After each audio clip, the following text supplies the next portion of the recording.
Royals and scandals have always gone hand in hand, but when it's more than just gossip, it's worth repeating. Today we have tales of suspicious deaths, being locked in towers, mysterious disappearances, and more. So let's talk about them before a modern royal upstages them. Charles VI became the King of France in 1380 at the very young age of, well, this old. By the 1390s, he was suffering from a mental illness that left him delusional and psychotic. At one point, he actually thought he was made of glass. On January 28th of 1393, his wife Isabeau of Bavaria held a ball to honor the remarriage of a lady-in-waiting. During the festivities, Charles and four noblemen dressed up as wild men and danced about. However, the king's brother, Louis of Valois, the Duke of Orleans, arriving late and under the influence, carried a torch into the room, despite orders to keep torches away. He accidentally then set one of the wild men dancers on fire, and because their clothes were very flammable, the flames spread very quickly to the other dancers. The king was saved by a young lady who threw her dress over him, while another dancer escaped by jumping into a vat of wine. One chronicler described the scene. 4 men were burned alive, their flaming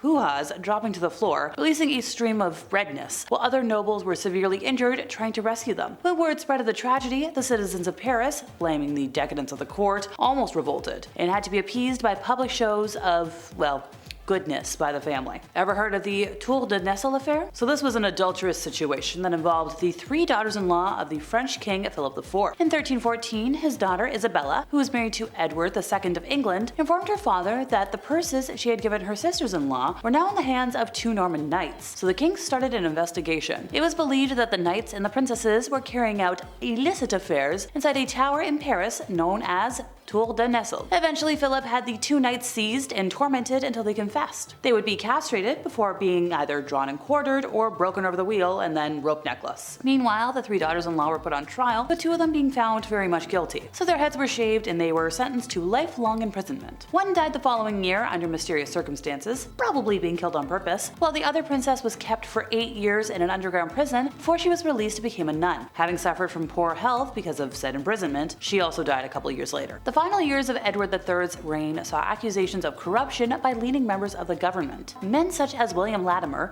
the King's Chamberlain, and Richard Lyons, the Warden of the Mint, were believed to be getting rich by taking bribes, embezzling government funds, and using financial loopholes to charge hundreds of amounts of interest on loans. Meanwhile, Edward's mistress, Alys Piers, was accused of tricking the elderly king into giving her lands and gifts. In 1376, the English Parliament tried to put an end to the corrupt practices. They imprisoned Latimer and Lyons and forced Piers to leave England and forfeit lands. However, the actions of Parliament were undone in the following year, allowing these people to return to power. The problems would continue and were one of the causes of the Peasants' Revolt in 1381. That's when rebels found Richard Lyons in London and off with his head in the street. In 1308, King Edward II married Isabella of France as part of the effort to ease political tensions with the French. However, his contemporaries and historians since have observed that his love might have been reserved for another member of his court, Piers Gaveston, who had been his closest confidant and ally since like 1300, and probably much longer. Whether it was platonic, or has been speculated for centuries, romantic, Edward consistently prioritized his relationship with Gaveston above all else. This led to ongoing conflict and friction, as well as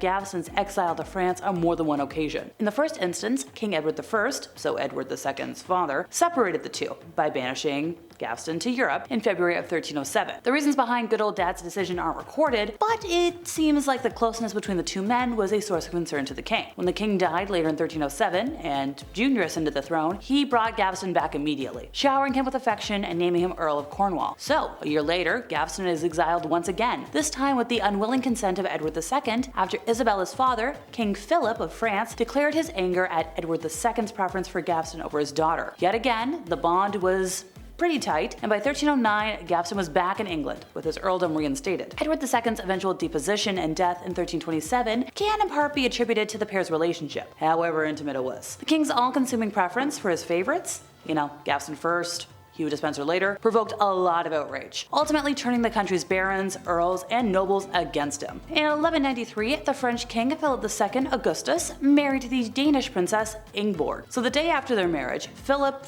demanded that the marriage be annulled. Why? Well, it's kind of a mystery. Rumors spread that the king could not consummate the marriage. So our princess was sent away from the French court and for the next 20 years was kept as a virtual prisoner in castles around the country. News of the scandal spread throughout Europe, and the Pope even excommunicated Philip, forcing him to reconcile with his wife. But it wouldn't be until 1213 that the French king agreed to release her and treat her as his queen, which he did only for political reasons. Oh, yeah.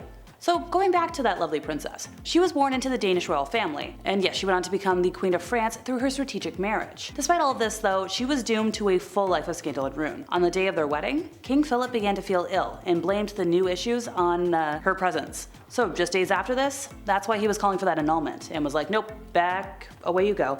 Away, away, away. I don't want to talk to you ever again. And like, the king had to plead with the Pope for that annulment, by the way. He was like, well, she's too close to me. He created a whole fake family tree to prove his point, and that's why the Pope fell for it and sent her back to Denmark. So the king was like, you know what? I'm gonna marry somebody new, which like, okay, nice try. Turns out that wife died not long after the marriage. So that's when the king was like, I guess the first one is actually my wife. Well, cool. So did I mention the princess had gotten married again while she was gone? But her husband died about 10 years after this whole thing. So she came back, she became Queen of France, and then new husband, he dies. And she chose to found a convent. And then she stayed there for the rest of her life. When King Edward IV died in 1483, his eldest son, also Edward, was thrust into a world of betrayal, mistrust, and worse. At just a very young age, pre-being a teen, the new king found himself at the center of a battle between two rival families struggling to maintain power over the throne. Edward's father had named his brother, Richard, as protector, while his son remained a minor.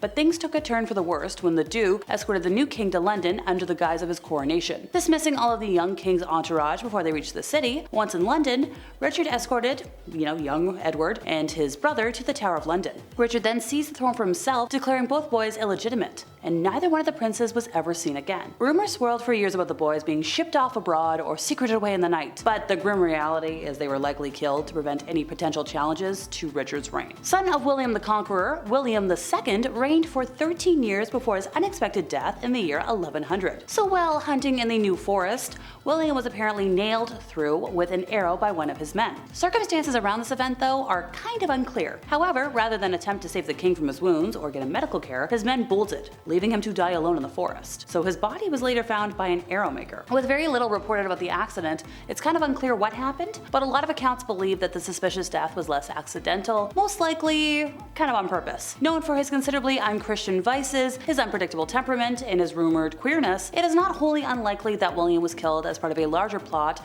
to place his younger brother, Henry, on the throne, a feat that was achieved within days of William's death. Anybody else getting déjà vu? Alys of France was the daughter of King Louis and Constance of Castile, the monarch's second wife. She was betrothed to Richard, the son of Henry II of England, in 1168. So Richard was the offspring of Henry and Eleanor of Aquitaine, the latter of whom had previously been married to Louis. You got all that? So Alys arrived in England and reportedly became Henry's mistress. She might have even birthed something with him. Her position in England became kind of iffy when in 1191, Richard, now king, married Berengaria of Navarre, even though he was engaged to Alys. When Richard married Berengaria, Alys's brother, King Philip, Augustus of France, offered her to another of Henry's sons, John. Eleanor prevented the marriage, and then Alys was sent back to France, where she married William Talvas, Count of Ponthieu. And finally for today, we've got Philip IV. Philip IV was the king of France from the late 13th century to the early 14th, and was a handsome and imposing monarch, with nicknames such as Le Bel, the beautiful, Le Roi de Fer,